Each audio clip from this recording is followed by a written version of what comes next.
Harriet Namara Mashonye and Kano Kakuro Jackson, who recently contested as independent candidates for Kashari South Member Parliament seat, were both defeated by the NRM flag bearer, Captain John Baptist Banturaki. Afande Kano Abud Winston Agaba had picked paper books and took them in White House for his called Fight House at Gomboro Rubaya, in the house of one of the coordinators of JB called David Katanaka. And they went in to tick, and I called the division commander. He's the one who put him in order and told him, why are you doing this? You really wonder, who is that one stealing elections, who can't be isolated in the country and be punished?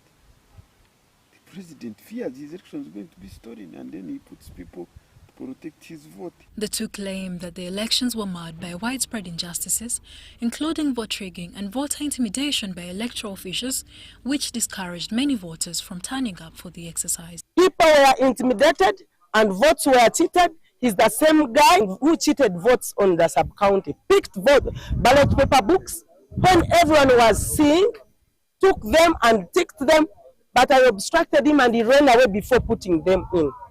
Harriet Namara alleges that she was arrested after a confrontation with individuals that she accused of vote rigging at Chabiondo polling station and has continued to face intimidation.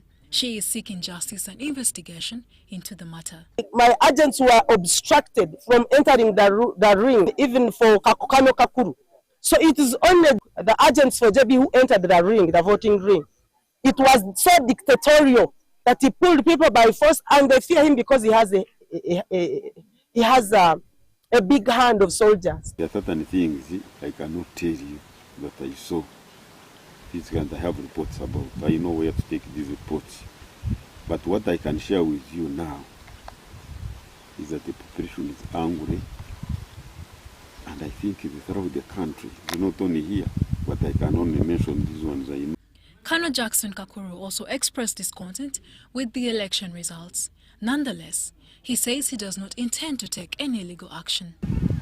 Security was watching. Throughout the night they were giving money. I have nobody to talk to. I have a case I am battling, which I think you also need to know, but it is a court case. Let me not talk about it. He further says the irregularities in the electoral process played a crucial role in the low voter turnout that was witnessed during the election. Some of the voters also alleged that there were numerous cases of impunity during the electoral process.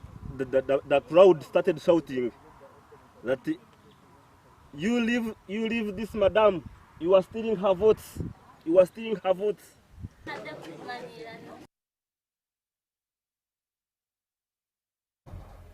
In more news, Jennifer Kobutunji, the Kampala Electoral District Returning Officer, has declared Balimwezo Nsubuga as the duly elected mayor of Kampala City.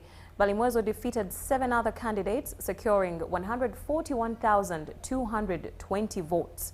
The new mayor has pledged to work with his former competitors, including Edias Lukwago, in steering the city forward. Our reporter Ivan Kawa camped at the MUB's Tally Center until the final declaration and now reports. Balimwezo Nat 37, Kasozi 0, Kiwalama 0, Kizito 3, Lukwago 14, Mount 0, Naga is 0, Jokam 0. I am at Makerere University Business School, where the tallying of votes for the 5 divisions that make up Kampala was taking place, including the hotly contested seat, the mayorship seat that attracted 8 candidates. The composition of the tally center was that every division had a tent where the tallying of votes for that specific jurisdiction was taking place. The divisions included Machinde Division, Kawempe Division, Central Division, Nakawa Division, Rubaga Division, and the mayor's tent. There is also the Kampala District Declaration Center, where the returning officer was announcing the victory of those who have won in the different posts in the election.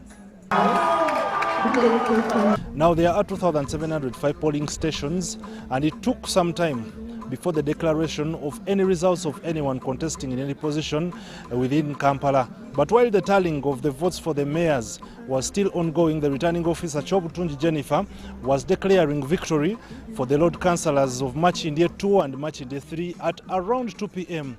But some of the candidates contesting for the mayorship race were also on location. If you are not on location, then you'll miss out to be the Lord Mayor. What I've seen here, you cannot, even now, it's very risky for you to move with your set of DRF forms. It's very risky. I, Chobutunji Jennifer, being the returning officer for Kampala district, I declare Mulebwenyire Agnes. Nobody can stop reggae. Nobody can stop reggae. At about 11 p.m., engineer Balimwezo Nsubuga arrived at the tally center where the results were announced, accompanied by his wife and as well the leader of opposition, Joel Senyonyi. The returning officer announced Balimwezo as the mayor for Kampala City. Declare Balimwezo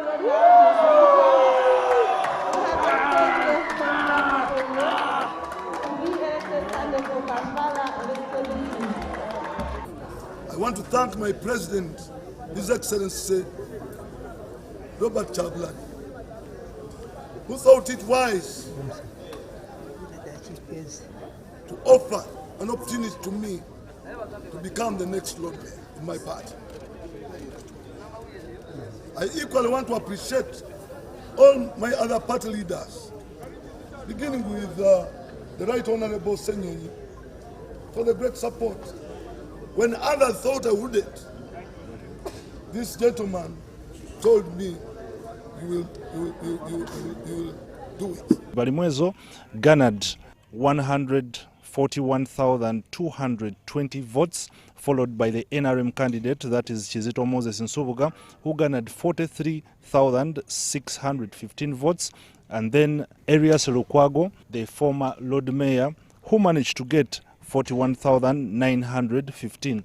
After being declared victorious, Balimwezo addressed the media and he said that he will work with Arias Lukwago and continue from where he ended, and he also commended the works that Arias Lukwago did while he was still in office. Give me that support. I will always consult you because you have the experience. I want to tap from your rich experience. May God bless you.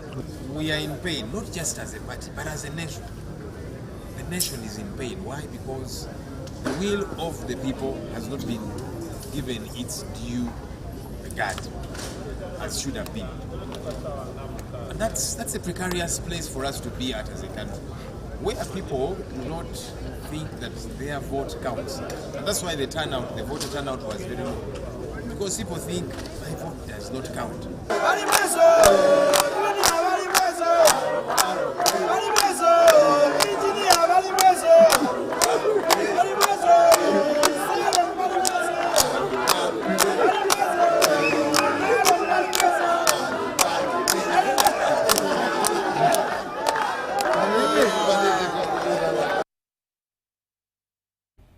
Thank you so much for that report, and congratulations to all the winners.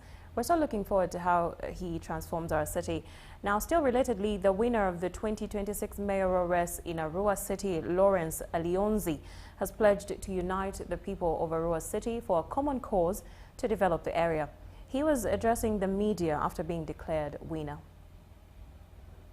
Is in the process of making a bunch of new leaders.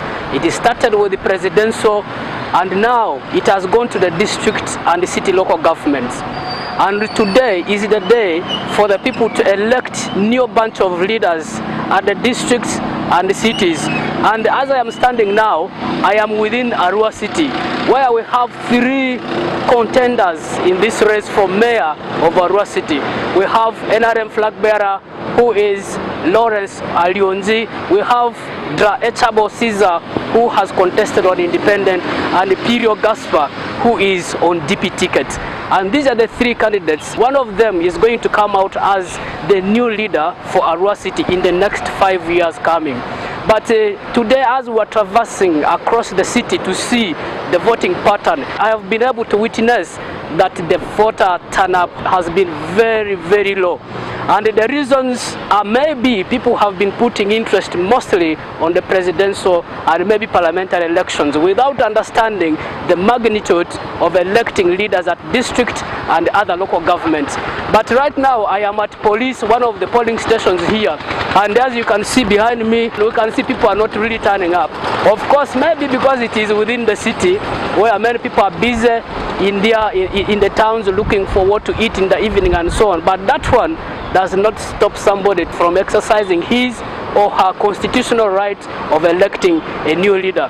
Yeah, also as we were traversing, I came across one of the candidates who is Lawrence Alionzi, the NRM flag bearer for the mayoral race in Arua City, who was also able to tell us what the challenge could be. The fact that these elections come after presidential and parliamentary elections, but also because the competition was not very tough, there was no aura, no vibe around this election compared to perhaps the previous one or compared to the parliamentary elections.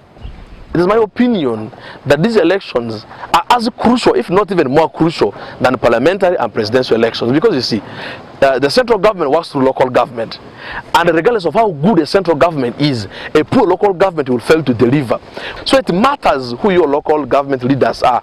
And if not now, maybe in the future, it will be my prayer that we will begin to acknowledge the importance of these positions, and if anything, perhaps our excellent service will be a motivation for people to come out and vote more than they have done today.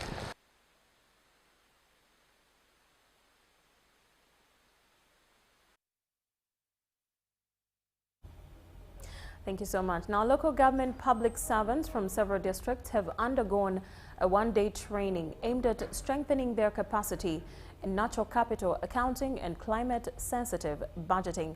The training, which brought together researchers from Makerere University College of Business and Management Sciences and officials from the districts including Bukoma Nsimbi, Liantonde, Masaka, Kalangala, Kalungu, Luengo, Sembabule, Chotera and Rakai.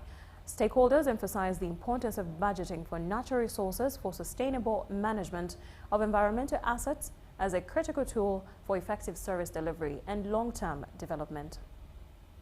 So you remember there is a time, I don't know whether many of us were young at that time, when they wanted to give away Mabira Forest, for example, to sugarcane growing. People in Kampala were up in arms. But these people don't, some of them actually didn't know that Mabira exists. They didn't know where Mabira is.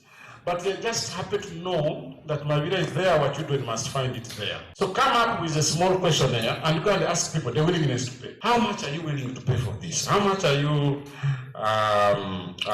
willing to be compensated so that we take that? And then we analyze. This training is supported by Makerere University Research and Innovation Fund, what we call MACARIF. And the training responds to the urgent challenge that we are facing. Our country is richly endowed with natural assets. Some of us have said you are from Kalangala, you can imagine the assets there, forests, wetlands, lakes, rangelands, and biodiversity, where most of our people derive their livelihoods. But also we hope with nice trainings and understanding how to use these resources, they can easily support our local governments in terms of generating revenues. The key issue that we are facing is that we don't know the value of these natural resources. If someone asked you, as the planner say Masaka, what is the value of Luera? What is the value of Luera? You may not tell us. Now, not knowing the value of a resource makes it hard to protect it. So, knowing the value, what is not valuable cannot be protected.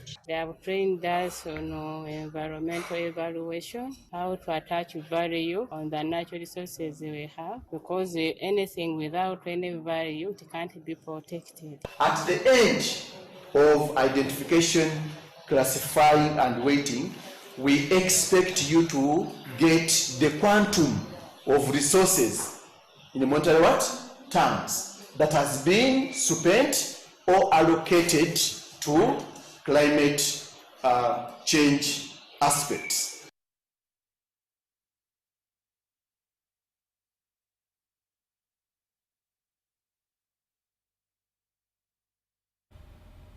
Uganda is set to commemorate a major milestone marking 40 years since the national resistance movement took power. The Minister for Presidency, Babirye Babalanda, says the celebrations are expected to be a grand affair, bringing together citizens, government officials and other stakeholders to reflect on the country's progress and look forward to the future. Over 30 people are expected to be awarded different medals as appreciation for their unmatched service to the country.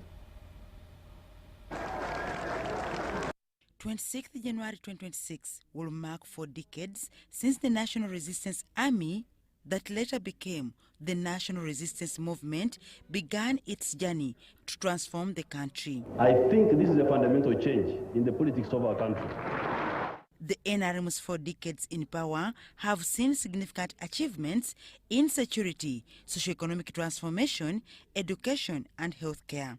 When the NRM took power, it embarked on the rehabilitation of the economy and adopted the policies of liberalization and reformation of the public institutions. As a result, the revenue collection capacity has improved. It was recently ranked 7th by the International Monetary Fund, that is IMF, among the fastest growing 9 economies in the world. President Museveni's re-election for the 7th term will also be highlighted.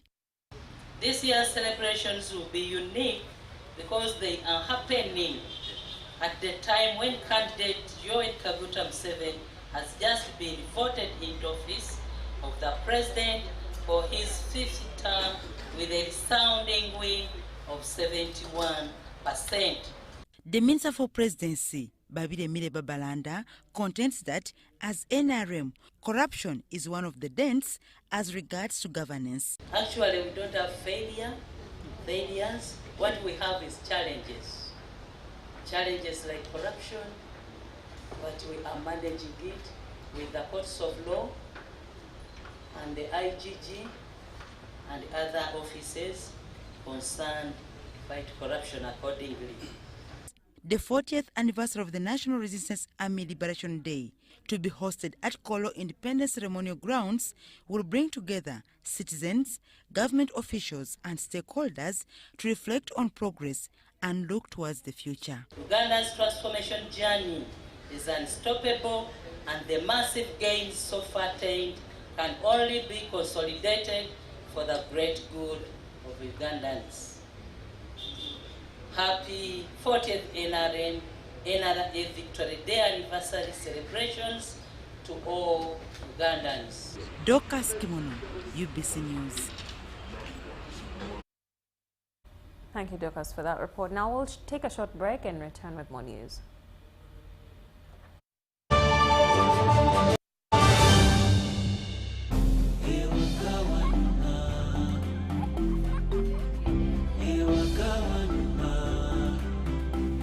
Welcome home to entertainment, to Wi-Fi everywhere,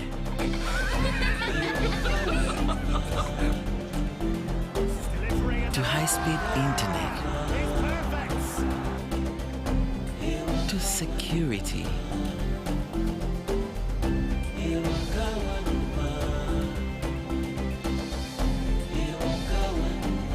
to first-class support.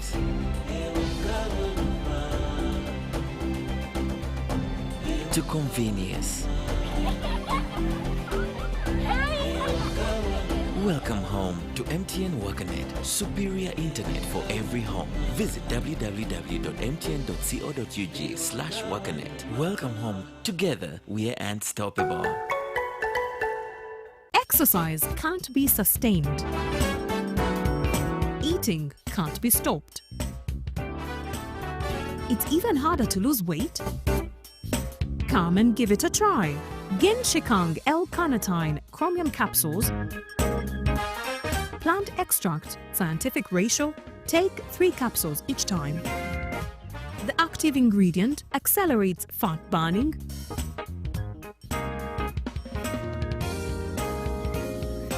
eat twice a day, don't take a detour. Weight loss starts now.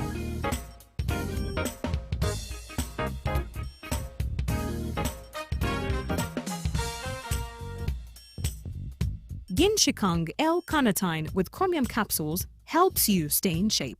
Please follow medical advice when taking this product. For more information, visit our website www.hgo.com or call 0800 335555. You used to tell me that I don't make you happy. All that time you would be complaining.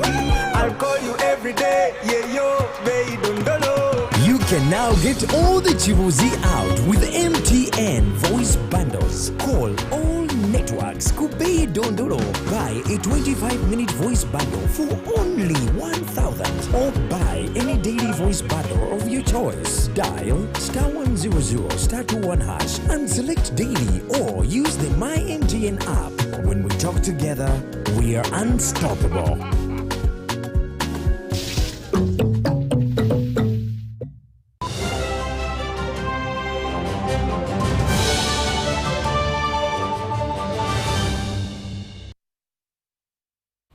Welcome back. The National Resistance Movement has registered a major victory in Lira City after its flag bearer Sam Atul was declared winner of the mayoral race. Atul secured a second term after beating 8 contenders. Sam Atul of the National Resistance Movement has been declared the winner of the Lira City mayoral race. The results were announced on Friday morning by the Lira City returning officer Agre Peto at the City Tally Center. Atul polled 16,905 votes, defeating his closest rival, UPC's Michael Gwangolwa, who garnered 11,752 votes, along with the 7 other candidates. I'm excited, but also this is a testimony that the people have appreciated the good work we've done in the last 4 years and 7 months. According to our electoral area, I won in all the 49 wards in Lira City, so that means I owe a lot. Atul says his administration will focus on infrastructure development, particularly improving road mobility within the city. The common person saw a grader that was bought out of local revenue, saw a roller that was bought out of the local revenue, but in the first year of our term, we shall be dealing with all the bottlenecks on our Maram roads. Lira City was among the 10 municipalities granted a city status in 2020. Once that industrial park comes, we believe many industries will come to Lira, in addition to what we already have. Opportunities for employment will be there, and also opportunity for value addition in our agricultural products will increase. Lira sits at a very unique location. If you're in Lira, you can connect to Southern Sudan, you can connect to Congo, you can connect to the border of Kenya. So we are seeing an opportunity that is coming to us if we can prepare ourselves well to be able to access these markets that are near us. The mayor-elect has also pledged to involve the youth in development programs, saying government interventions will be leveraged to improve their economic status. I want to thank His Excellency the President of the Republic of Uganda, who has promised us that he's going to increase the allocation for PDM to 200 million. 30% that used to go to the young people would have doubled. Even the additional 30% that goes to the women, there are many young people in it. We want to pick on the idea of urban farming, where you use a small piece of land, at least to be able to produce more. As the dust settles on the polls, attention now shifts from politics to service delivery, with the residents of Lira City looking to Sam Atul's second term to translate promises into tangible development. Edi Ulwa, UBC News.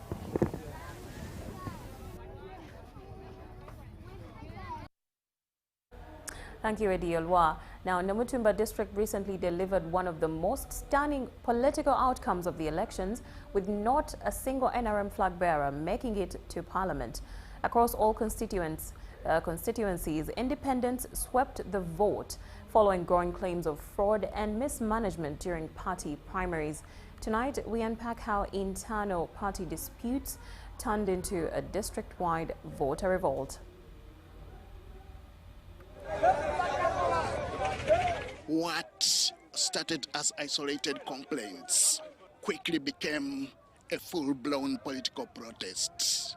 In Namutumba district, voters rejected every officially declared NRM flag bearer, handing victory to independence across all constituencies. We are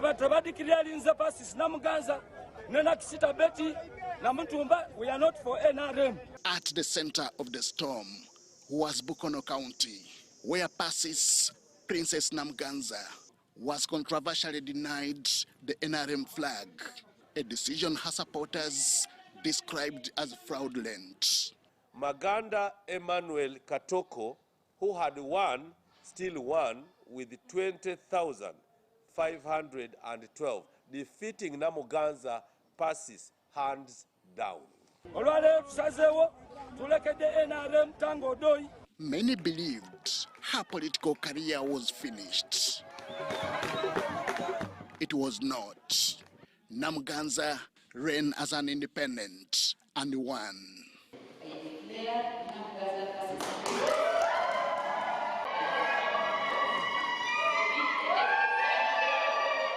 But Bukono was only part of the story. In the district woman MP race, independent Nakisita Betty defeated incumbent Mariam Naigaga, who critics say fraudulently acquired the NRM flag. In Busiki County, independent Joel Waiswa Azarwa defeated Paul Akamba, the party flag bearer, while in Busiki North, Kayogera Yona followed the same path, defeating the NRM candidate, Isiko Mpongo. One by one, all NRM flag bearers fell, leaving the ruling party without a single MP from Namutumba. Party members had raised concerns earlier, accusing the NRM Electoral Commission of imposing candidates and sidelining grassroots choice. The matter reached national attention during President Yoweri Museveni's campaign in Namutumba.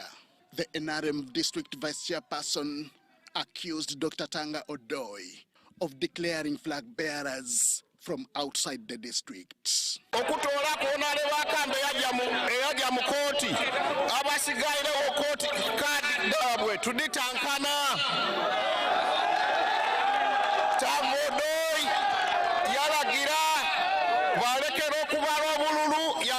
Kampala yakobati baidabu balanga abiri na lulala ogw'omusanvu abiri n'olulala lwali lukali kutuuka nga balangirire ba flag bearers. Ekigendererwa kya Tanga Odoi kyali kyaki? Soon after, party leadership softened its stance on independence, acknowledging Namutumba as a special case. We are encouraging the independents to reconsider their stand. But in the worst case scenario, if they proceed and go through election, all of them are indicating that they will be signing MOU with the party. For Namuganza, the victory came after years of political seclusion and even an attempted assassination. Lira Road Police Station responded very fast. Armed with faith, resilience and grassroots mobilization, she campaigned without a party machine, village to village. On election day, voters delivered a clear message. Namutumba was not voting against individuals, but against a process they no longer trusted. We raised those issues with those people, and there is nothing they didn't know. They knew very well whatever happened in Namutumba, but they refused to address them. Now questions linger. Will the NRM reform its primary elections to avoid another Namutumba scenario? And what lessons does this revolt hold for the ruling party going forward? Henry Okrut, UBC.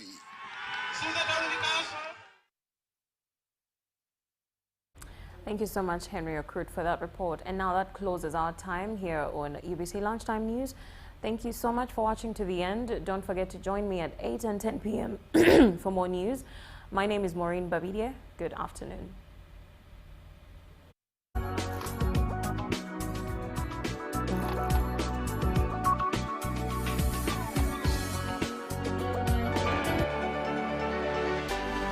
UBC, inspiring Uganda.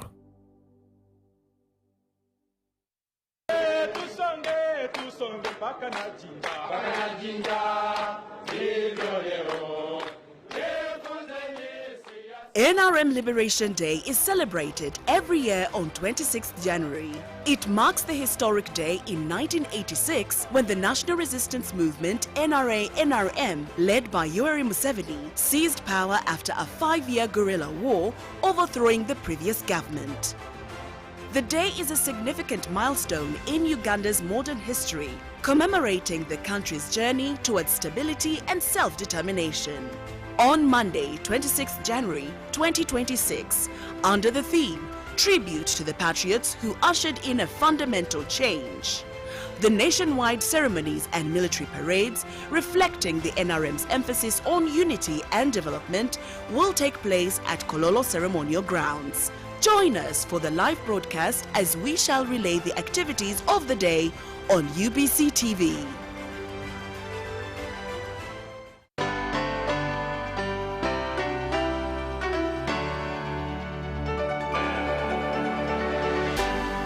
UBC, inspiring Uganda.